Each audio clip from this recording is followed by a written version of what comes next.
welcome back or welcome to my YouTube. My name is Karia and I am a fashion street style photographer. I am based in New York City, but I just finished the season of fashion weeks and I covered New York as well as Paris fashion weeks. As a street style photographer, I am shooting show attendees outside of show venues, and I am just shooting what they're wearing and then I am sharing it with the world. And through this, I just start to pick up on trends. I see what people are wearing. I see it over and over again.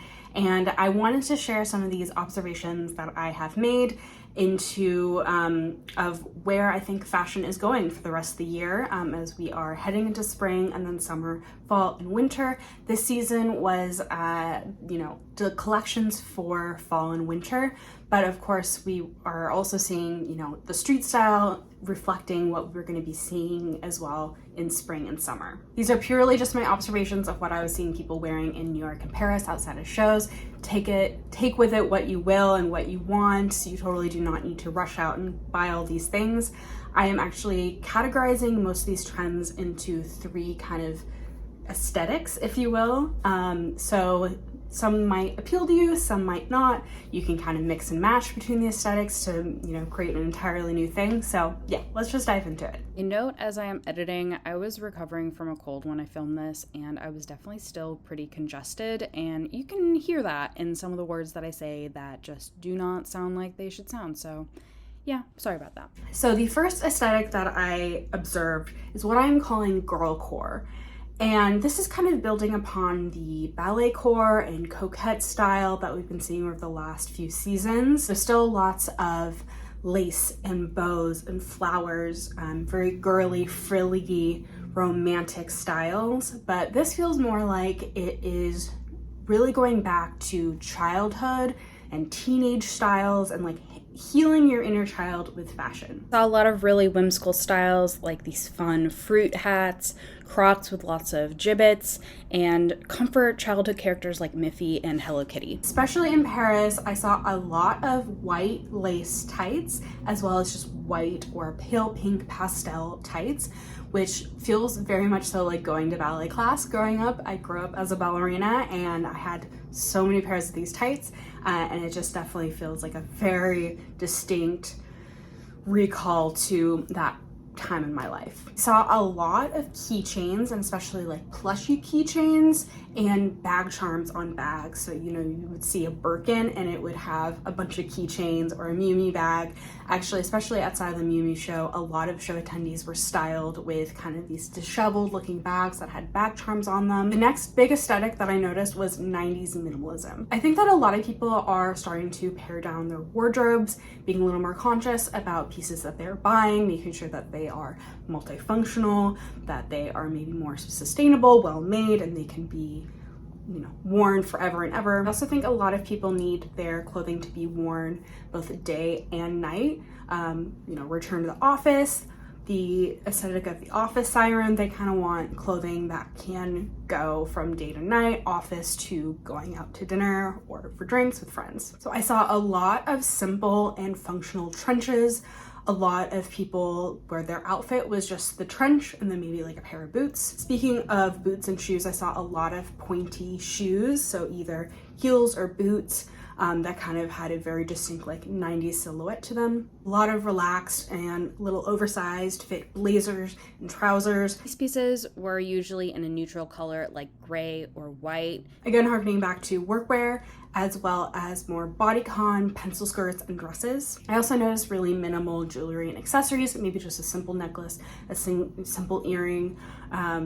Definitely there were some people who were wearing a lot of more maximalist jewelry, but I think, kind of within this style, people were wearing very minimal pieces. The third aesthetic that I noticed was variations on preppy, and there were kind of two parties within this general aesthetic.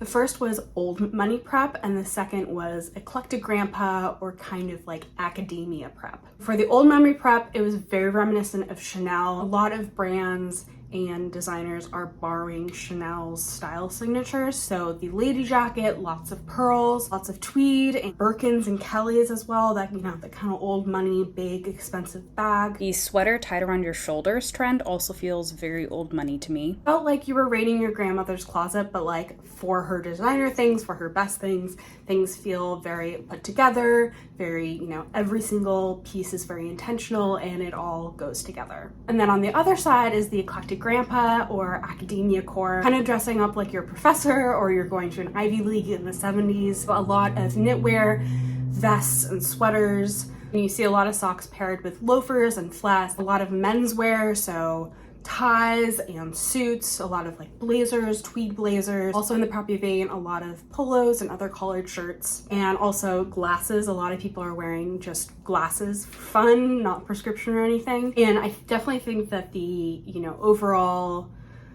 tying bond with the eclectic grandpa is that all of these different things that I just said are then like put together, not as intentional maybe as like the old money prep. They're a little more like disheveled and lots of layers, you know, mismatched patterns and textures. And yeah, it's just like a lot more casual and fun. So those are the kind of two legs of the preppy aesthetic that I saw this season that I think we're going to be seeing even more as we go further into 2024. And then I also want to talk about color trends. You know, these can go across any and all aesthetics and other trends. I definitely saw a lot of all white outfits. So whether it was a, you know, really long full length white dress or matching top and pants look, definitely just like the all white was a huge trend. Every shade of red. Starting last season, we saw pop of red being really popular, and definitely like the classic cherry red, but then also darker kind of blood, ox blood, burgundy reds, a lot of leathers in this color. Yeah, I just think we're going to continue to see a lot of those. And also in addition to looking at street style, I'm also looking at runways and kind of seeing like, okay, what is starting to trickle onto the streets? And one thing that I'm really seeing happening on runways is olive green. For a while it was like neon green and it was Kelly green, and now we are in olive green. So deeper, less saturated, but still like rich hues. And then also baby blue or ice blue. Yes, those are kind of my general 2024 style predictions based off the street style that I saw this past fashion week, month, whatever it is. So let me know what you think. Let me know what your favorite trend is, what you might be adopting yourself this year, and make sure you're following me for more fashion and fashion week content. Thank you so much. Bye.